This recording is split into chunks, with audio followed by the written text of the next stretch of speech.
आहे धवळेश्वर महाप्रभो दीपं यदि परं ब्रह्म दीपं यदि जनार्दनः दीपहरत मे पाप पूजा दीप नमस्तुते प्रभो तत्पुरुषाय विद्महे महादेवाय धीमहि तन्नो रुद्रः प्रचोदयात्। धवळेश्वर महाप्रभु संसार सुखी रखंतु। आज शुभ बुधवार रे समस्त श्रद्धालु भक्त मानंकु आश्रीपद करंतु। समस्त श्रद्धालु भक्त मानंकर मनस्कामना पूर्ण करंतु। समस्त गुआवसा भक्त मानंकर मनस्कामना पूर्ण करंतु। कर्म क्षेत्र उन्नति करंतु। ग्रह रिष्टमान खंडन करंतु। जगतर मंगल करंतु। विश्वर कल्याण करंतु। आपणकर नाम विख्यात करंतु। सेवकर डाक श्रवण करंतु। महाप्रभु धवळेश्वराय नमः।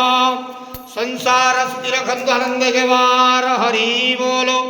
आज शुभ बुधवार रे समस्त भक्त मानंकु आश्रीपद करंतु आनंद गेवार हरि बोलो।